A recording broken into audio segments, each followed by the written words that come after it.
Welcome to Career Tools. Today's cast, 360-degree reviews, providing input.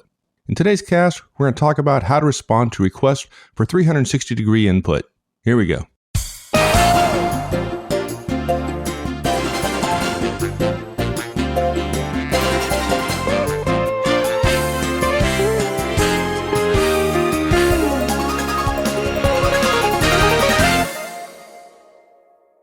Well, we've been around a while, and 360 reviews, man, they're growing, right? I mean, they've been around for a while, but it seems to me that they're getting more and more prevalent out there in the workplace, and for good reason. I mean, if they're done well, they're useful, right? I mean, if you want to get input about managers, and why not ask the people that they affect, right? If they're delivering a service, i.e. management to people, then why not ask the customers, right? Their bosses, their peers, their directs about how well they're doing. But unfortunately, there are some dangers associated with 360 reviews, and we need to talk about those as well. Yeah. Look, when they're done well, we strongly recommend them. It's a great tool. It's a powerful professional tool. And unfortunately, we'll talk about this more in a little bit, that they've expanded, perhaps past their usefulness to some degree, and we've seen them done terribly and get many people in a great deal of trouble and create all kinds of difficulties. So we recommend them, but only if they're done right. The problem is, this is Career Tools, and if you're direct and you don't know whether it's being done right or not, you don't know how to respond. You don't know whether you can be candid or not. So we just figured we'd share with people how to navigate them successfully. Okay, so we have 6 points today. First of all, the first point is, what are 360s anyway? We want to define them clearly for everybody. And then number 2, our primary guidance is to minimize risk. We got a couple of points about that. Number 3, you've got to water down your written comments, especially your written comments, because those are the ones that get assessed about who wrote them and who was the one that messed up my review and so on. So water down written comments. Almost always, number 4, almost always avoid the bottom-most ranking on the scale that they give you, because those tend to stand out. Number 5, certainly you want to consider your relationship with your boss, because that makes a difference. And then lastly, we're going to give you 3 criteria for analysis. In other words, when this 360 comes to your town, we're going to suggest you look to see whether or not it's regular, whether or not it's external, and whether or not you can be anonymous. And if you can meet the REA criteria, then probably you have the ability to be somewhat more candid and yet still not violating our other recommendations. Good. Okay, so there are plenty of folks out there who don't know what 360s are. So why don't we cover that real quickly? Just define what it is. We're all on the same sheet of music here. Yeah, and for those of you who do know, you can sit patiently and act smug in your superior knowledge, I guess. This is one of those cases where the range of people who are listening is pretty wide. I remember one person sent me a mail once and said, I can't believe you covered this. Everybody should know that. And somebody else wrote in and said, I'm a manager, actually said to her director or a senior manager, and said, I didn't know that. So 360 reviews are reviews that are done, organizationally delivered reviews that are done, and usually on managers, because if you're an individual contributor at the bottom of the firm, you can't be 360 because there's nobody beneath you. But they incorporate information not just from our boss, if we're the one getting the review done. In other words, it's not a standard review, which only comes from your boss. It also includes our peers and our directs. The 360-degree name comes from the idea that when one's peers and boss and directs all give input, those are people that surround that manager in the organization. They circle the manager. And so feedback is coming from all sides, from 360 degrees, and thus you get a 360-degree review. And the idea is gather the data, right? Ask people for input, essentially the way the organization does with an annual review just from the boss. Gather the data, and then present it back to the manager in to some degree, an anonymous fashion. By the way, there are some firms who in the beginning, when this tool first came out, it was a flavor of the month many years ago, or when it started getting popular, it's been around for a long time, but when it started getting popular, firms decided to make salary reviews, not just boss reviews, but also 360s. In other words, annual reviews became 360s. And I remember when that first came out, I thought, that won't work, because people will literally game the system to reduce the chances that their their good boss, bad boss, good peer, bad peer got or greater or smaller raises, and having the potential for anonymity and salaries go together is a very, in our opinion, just unprofessional and unwieldy in the long run. Okay, so again, the idea is to gather the data, present it back to the manager anonymously. All of the directs responses and peers as well are aggregated and averaged so that any one directs or peer's input is essentially hidden. All right, that's the idea anyway. And the manager gets a report that says, hey, here's what your directs say, here's what your peers say, here's what your boss says. The boss's responses are known by the boss to not be confidential since they can't be aggregated, they can't be averaged. And this is essentially what amounts to probably somewhat different criteria that are used in the annual review, the performance review. So it may be different information from the boss, but it's of course not anonymous. Okay, so just a little bit more information. They're relatively new. They've really only taken hold in the past 30 years or so. Originally, they were expensive. They were only given to senior execs. And of course, now they're more widely used. They are highly thought of. And you'll probably hear them mentioned in association with companies that are well regarded for talent management techniques like General Electric, Royal Dutch Shell, Procter & Gamble, so on. Unfortunately, the idea of them is great, but it takes, this is one of those tools that takes careful implementation for the promise to be delivered. In the past 15 years or so, many more firms have fallen in love with the idea. And again, the idea is good, and then applied it too broadly, too sloppily, and in the end, really done far more damage, in our opinion, than good. Look, career tools can't know how your firm delivers 360s. You may be in the minority in one of those firms that does it well, and we're going to provide the criteria for you. But because in general, we will assume you are not, we have to give you guidelines that will allow you to provide input and remain safe. Exactly. Okay, so we're just going to assume that you're not in the minority, and the fact is that your company does them poorly. And our first guidance in that case is you need to minimize the risk. Yeah, I got to tell a story. This encapsulates 20 years of my experience with 360s and managers' responses to them. Not really terribly long ago, we were working with one of the most impressive manager leaders we've ever known. Sharp business person, fine person to be around, always positive, hardworking, cared deeply for the team, focus on the basics, open to new ideas, literally the kind of CEO everybody wants to work for, even the media. And this executive had received some 360 feedback from a very reputable, one of my favorite, from a very reputable external source. After years of this firm providing this kind of feedback, it was clear to the recipient and me that this was truly intended to be used for developmental reasons, and it was a well-designed instrument test, if you will. As I recall it, I think it had 17 different criteria against which this executive was measured. And folks, when I saw it, I honestly thought it was the best 360-degree review I had ever seen. Not only was this executive ranked nearly perfectly in every single category, the rankings were against C-suite, a CEO, CIO, COO level executives at this exec's size of organization and higher. Literally, it was as if he or she had run the table. Now, look, I wasn't surprised. This person is truly exceptional.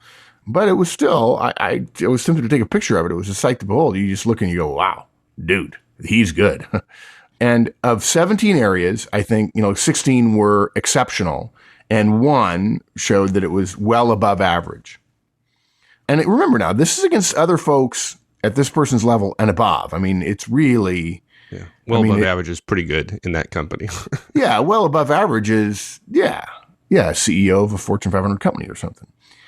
So, okay, that's the scenario. So would anyone be surprised that this particular executive wanted me to dig deeply into the one area where he was only well above average? And by the way, it was well above average. And this person immediately wanted to read the written comments to understand why he hadn't done better in that area.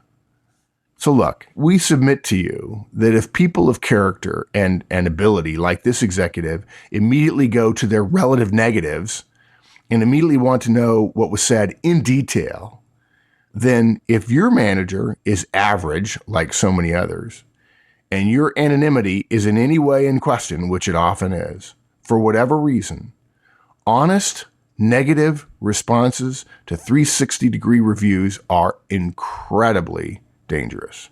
Even when they promise us that they're going to be anonymous, our responses are going to be anonymous, isn't that protection enough? No. I mean, no. I mean, really, it's the old thing. You know, you've heard me use the phrase that if he tells you tomorrow's Christmas, you can get your stocking ready. That was originally said about John Wayne. And, you know, unless you feel that way about the person who's saying it to you, and they have reason to know the details of the process is going to be delivered to you, then no. We've got to minimize our risk. Look, we might be motivated to be honest, right? Because of those promises, right? Promises turn out to be false. And all the proof that you have that what you said was true will not protect you from a vindictive boss who decides that you were the one that made her 360-degree review so poor relative to her peers. And when companies do this, and it's fairly new, they think it's a really important thing, and they assume that the 360 is right because it's got more data, and the boss has been wrong, and a manager's career can take a big stumble because of perhaps one person. Yeah, okay, but like we want our managers to get better, right? I mean, and the firm is going through all this trouble and this expense of asking our input. So how can that be a bad thing? I mean, how can it hurt to get some honest feedback from directs, peers, and bosses to help the manager become more effective? I mean, isn't that the very principle behind the Manager Tools feedback model that we talk about so much on the Manager Tools cast? Yeah, it's the principle of candor. Absolutely. And I think managers owe candor to their directs because power distorts communications. And it distorts communications both ways, as Peter Drucker teaches us. Good. Then I'm right. No, you're wrong. Fortunately, it's great that you already know this and you've seen these things firsthand and had them done and so on. Candor underpins the Manager Tools feedback model. But I want to suggest an alternative, and we'll call it Horstman's Law of Career Candor. One is not obligated to be completely candid if there is associated career risk. Look, the idea of truly open communication is always predicated on total professionalism from all parties, most notably the recipient of any communication, right? He or she is the one that does the communicating anyway. This predication that you're going to get total professionalism from the recipient is false. Your boss can fire you, and our bosses can fire us for not so very much when it comes right down to it, if they're clever. How does us being candid with only the hope that the manager will change or that the company will take action on the 360. Now think about it. Think about 100 managers getting 360s and 10 of them getting bad data. Do you think HR, which may or may not have known up until now has the time to figure out how to get rid of or how to do something for those managers? And do you think those managers are going to like being told by HR that they need to go to some remedial training? Oh, it won't be called remedial training. It'll be called an opportunity to excel, but it'll still feel remedial to the manager. And that manager will know who put him or her there. Look, it's a hope that they're going to change based on a real risk for us of termination or career loss, if you will, career negation or whatever, where we don't get fired, we just don't get promoted and we have to go somewhere else in order to do that. It's a totally unfair, power-based cost-benefit analysis. Professionalism does not require us to eliminate our career risk in our decision. It doesn't. You've watched a corrupt CEO ruin your company and go to jail. I've been fired. We're realists here at Career Tools, and we're as worried about everyone's career who's listening as they are. So, no, it's not right to expect true and open and honest communication from an organization who there have been too many cases where people get fired based on it. There are ways around it, but it's not fair to expect us to be completely honest when, in fact, the organization and our boss is not being completely honest with us most of the time anyway. Okay. So keeping our prime directive clear here, which is to minimize risk. So what can we do? Oh, okay. So first of all, only respond with negatives, and we don't mean necessarily chapter and verse. Only respond with negatives when you know you're protected. Okay. What we can do is, of course, share those comments that are favorable at our favorable. Sure. Why not? Right. Sure. It might skew things a little bit to be if we talk clearly about the positives and then we soften the negatives. But we believe that's a reasonable trade-off if we feel we're at risk. If we sense risk, then we're going to be frank about the positives and minimize the negatives. 360s typically call for what is known as a Likert scale response. And for the rest, I'm sure I've used that before, but Likert scale is the standard 1 to 5 grading. Right. So you feel in a little bubble or you click the radio button or something. Yeah. They have both multiple choice, good boss, bad boss kind of continuum, 1 to 5. And then they also have written comments. Look, if that's the case, if you have a Likert scale, do not give the bottom ranking. And we'll talk more about that in a little bit. And do not provide written comments if you feel there's risk. Now, look, sometimes written comments are required. You can't go on to the next point unless you provide a written comment. The surveys may be delivered online and set up so you have to answer every question. So simply type in nothing to add. The system doesn't know any better on that one, but you do. Sometimes it's if you give a 1 or a 5, it'll ask you to give more input. And look, folks, we're giving you this guidance based on a situation where you're protected, and we'll share with you how to know the 3 criteria shortly. Look, we know we're reducing the total possible quality of a 360 for many managers by this guidance. And, if wishes were horses, beggars would ride. We wish we didn't have to do this.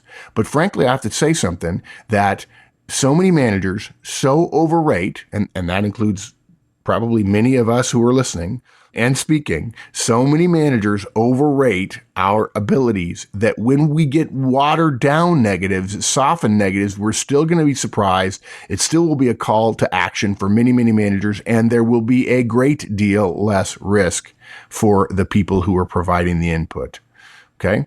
If you have doubts, it's reasonable to avoid strongly negative comments. Again, even if they're completely true, even if they're widely known, even if there was a recent event where you could point it out. 360s are official documents. Something that is widely known may only be a rumor.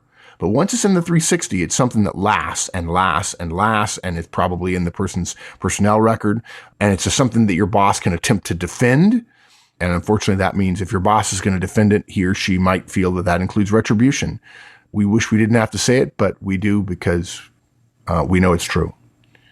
Then the other piece is pretty simple. Look, if it's not regular, if it's not external, if it's not anonymous, again, we'll define those in a minute, then you must avoid negatives completely. Those are the standards, those 3 we recommend every manager apply to the 360 process their firm is asking to contribute to. Okay, that's the standard. Does it meet the standard so I can take some risk? Because if it doesn't meet the standard, our law of career candor tells us to stay quiet. We recommend no rankings, none, below average, which is a 3 on a Likert scale, in the event that we can't verify that we meet the 3 criteria of regular, external, and anonymous. Maybe in a more open situation, you'd give a 4 or 2, depending upon which one is good or bad. But if you can't know regular, external, anonymous, it's better to stick with 3, meaning the answer of a 3. Right, exactly. Okay. So let's go back to written comments because they are particularly dangerous.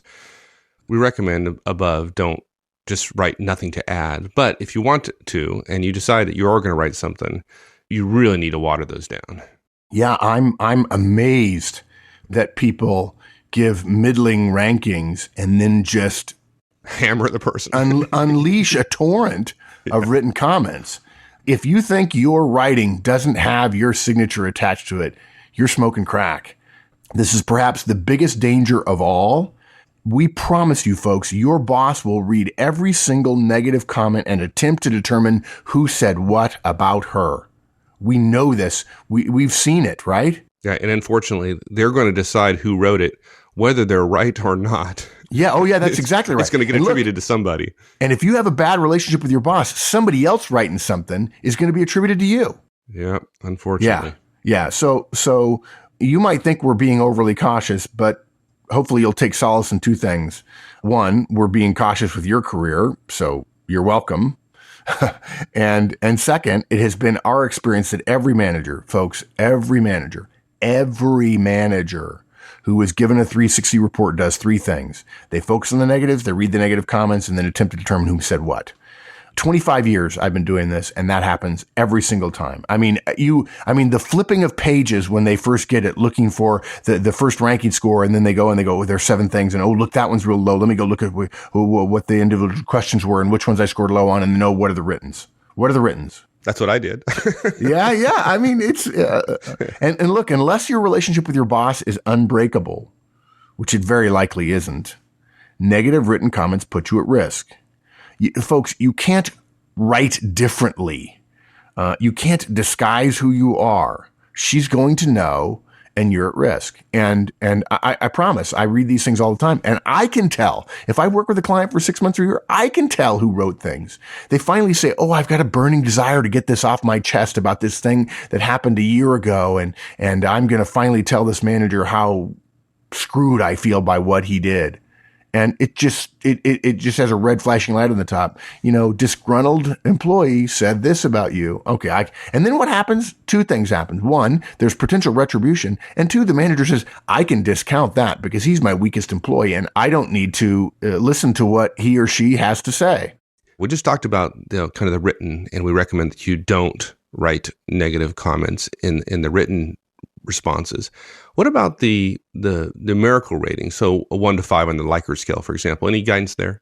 Yeah. Phone in sick. Phone sick. Yeah. Or say, I'm sorry, I'm allergic to pencil dust. And I'm not, Oh, let me mention one other thing. When I think Likert, I always think pencils. Number 2 Mark Sense pencils, right? From school. For our international listeners, a number 2 pencil in the U.S. is used by school children to mark in the bubbles on scanned tests. It's highly likely this is going to be done online. I mean, it really is. But folks, a little caution here.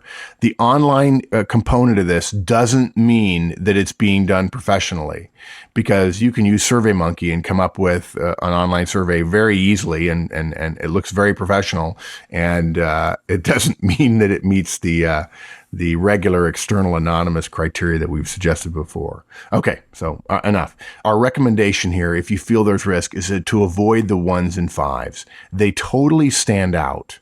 Okay, now people don't realize this, but believe me, I've watched managers. I've sat over managers, and they've said, I've got 4 people, and I know that Joe gave me 1s across the board because he is my best guy, and I promoted him twice. He rocks. So I'm going to assume that one of the 4 is a 1.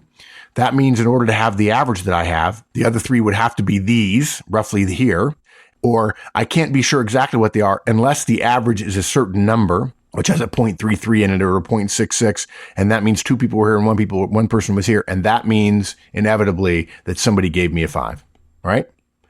And I've seen it happen, and it's wrong. It's unethical. They're attempting to pierce the veil of anonymity, which the organization guaranteed. And it doesn't matter because the organization is not looking over their shoulder saying, you can't do that. And even if it did, they'd still do it. Once you give a 1 or a 5, in many cases as well, it requires written elaboration. And in some cases, when you give the 1 or a 5, it's locked in. You can't go back and change it. Although, of course, you could certainly write in nothing further. And the tester, the online system won't be able to tell. I can see the risk associated with a 5 being the worst, right? What's the risk associated with telling your boss that she's great at something by giving her a 1? Where's the risk there? We're not against 1s. If you believe your boss is a 1, that's fine. But be cautious. You may be making it more obvious for your boss to figure out who was the 5. Oh, right? I see. Okay. There's risk to your peers who might not have listened to this cast. Yes, exactly. Now look, if you believe your boss genuinely deserves a 1, don't not give 1s because of your risk, but be aware that you may be making it more obvious who gave a 5. Now, you may choose to do that. I think that's unprofessional, but anyway. And yes, we worry about those kind of things here. And there's something else, though, too, here. Our perspective as a direct is not perfect. There are things our bosses know that we don't, and it causes him or her to behave in ways that may not make sense to us. And further, maybe he really isn't the worst boss ever. which, by the way, that's how a 5, or if it's a 1, if 1 is the bottom score, that's how a 5 or a 1 is received. It's not received as in the bottom 20% when you receive it yourself as a manager. Believe me, it's received as worst. So unless you have 10 years more experience than your boss, cut her some slack. You'll want the same from your directs when they get to respond to your 360. And there's another piece here too, which is that if you give a 4 rather than a 5, that's still going to stand out. It will probably remain anonymous, but a 4 will weigh down a boss's results enough that if you've given some 1s and 2s, that when you give a 4, particularly if one of the other directs gives a 4 as well, there will be a change in the average and it will be noted and the manager will pay attention. You don't need to hammer them to get their attention. And if hammering them increases the risk to you, why do it? Yeah, good point.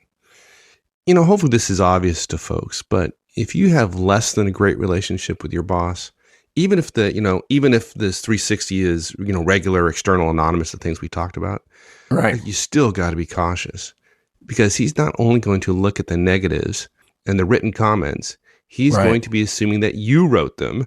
Right. Proof that you didn't, he's probably going to decide that you did, regardless of whether it's true or not. Yeah. And I know I feel bad as I wrote this cast, I said, gee, people are going to think we're cynical and Machiavellian. We're really not. And perhaps we can have somebody write us and say, I disagree, guys. I think you're overstating the risk. We believe we're expressing a reasonable prediction based on plenty of past observed behaviors. So look, if you have a great relationship with your boss and the 3 criteria are in place, then okay. Maybe you can mention a negative. But nonetheless, again, we have a cautionary comment. We get resumes for our resume service all the time. We review them. Wendy reviews them. She gives detailed guidance. And in many cases, we get a clear sense from the resume, the person who submitted it, that is not terribly knowledgeable about resumes. That's okay. That's why the service exists. A good example would be we received an 11-page resume from someone who had heard our podcast. They'd actually heard our podcast on 1-page resumes.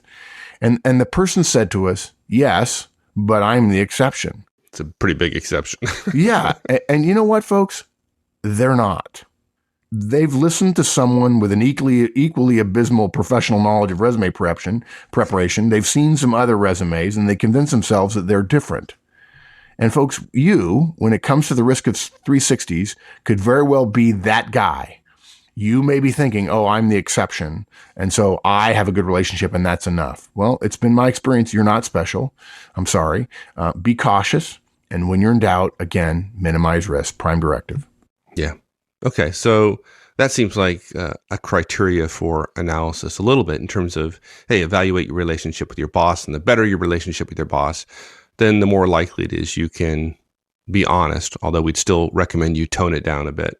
Yeah. So what are some other criteria for analysis that we can use to assess the kind of this risk-reward curve we're on when it comes to giving feedback on 360s? Yeah, we said it several times. If this is the ultimate tease cast, I'm afraid. I apologize for that. Regular, external, and anonymous. Let's talk about each one. When we say regular, we mean if your firm routinely, and usually it's annually, but it could be more often, and it may be at the time of performance reviews, but we don't recommend that. Some firms still do that, but most don't. And so oftentimes, if you ask me when they were more likely, I would say they were in the summertime, at least in the U.S. It would be a second review halfway through the year, so to speak, on a different schedule. If your firm routinely does 360s for many, if not all managers at a certain level and above, we would characterize that as regular. That's a good sign that the process is going to be professionally administered because they've done it before and they plan on doing it again and they understand there's risk involved. Now, look, if on the other hand, you've never heard of your firm doing this before and suddenly you get an email from HR and there's no indication that other managers are going through this, that's different. That's at the other end of the spectrum. Now, your boss may have been targeted. Maybe somebody went to HR and said, I've got a real problem with my boss. She did this, blah, blah, blah. And so let's HR. Give him a 360, right? Yeah, let's give him a 360. And there are people in HR that would say, well, let's find out whether it's true or not. Now, if you don't think that is an opportunity, that is a situation rife with opportunity for people to be in trouble, again, you're smoking crack. I mean, everybody's going to be watching. And just to be clear, we think that's a dumb application of 360s, but it's done, right? And something else we need to say, if you want to play with fire, think of each of these three criteria plus the whole boss relationship thing as being on a sliding scale, right? Add up each of their relative weights depending upon what your firm is actually doing. And that's wrong. We think that's a suicide wish right there, because what we're recommending is each of these needs to be clearly at one end of the spectrum in order. It has to be regular. It has to be external in a certain way, and it has to be anonymous.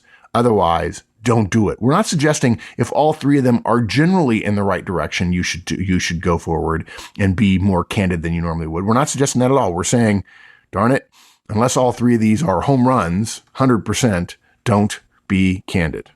Okay, so that was regular. If their firm does them routinely, then we suggest that there's less risk associated with them.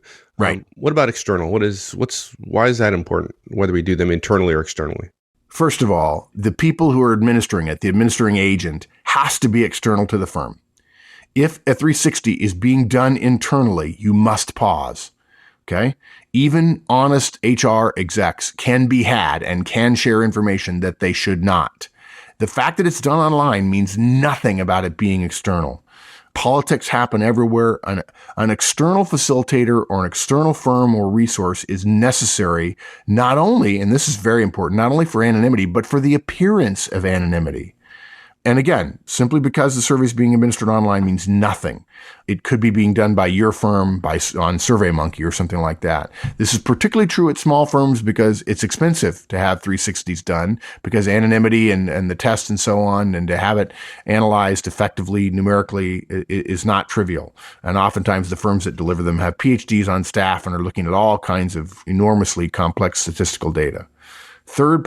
External third party administering it and providing feedback as well in order to meet the criteria. Right. And it's not enough just to be external. It's got to be anonymous as well, right? There's got to be a guarantee of anonymity, and there's got to be the perception of anonymity as well. Yeah. And look, I hate to tell you this, folks, but if you're one of 4 directs, most external firms would say 4 answers are enough for us to aggregate responses and assure respondents of anonymity. And they are wrong. They are completely, totally, utterly wrong. We've talked about this before. Of the 4 directs, 1 is a superstar, right? She is never going to have anything bad to say about the boss who's gotten promoted a couple of times. The other 3 are now fair game for the manager's post-report analysis to determine who made that one written comment.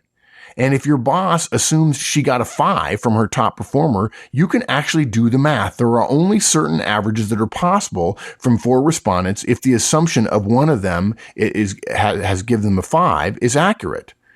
So 4 is not enough. It's not enough to be told your comments will be anonymous. You must do the math yourself. Do not provide negative comments to a boss on the Likert scale unless there are at least 6 directs of your boss, and you know that all 6 will be required to respond to their survey. Now, to their credit, if only 2 people reply to an answer, whether there are 2 or 25 directs, most external firms will throw out those answers because they're fearful that the anonymity will be compromised. So 6 directs you need in order to feel that you can have some anonymity in terms of the Likert scale. And the corresponding number for peers is 5 because, of course, they're not, the person that's giving feedback is not the peer. And so it's unlikely a peer could attempt to ruin someone's career or at least seek retribution, although I've seen it happen. So it's not enough to be assured. We have to be cautious. And we hope in 10 years that the world is different and there's more guarantees of anonymity that are not only guaranteed but assured, and the 360 industry gets better and more firms use them and use them well, and we can tone down our concerns here.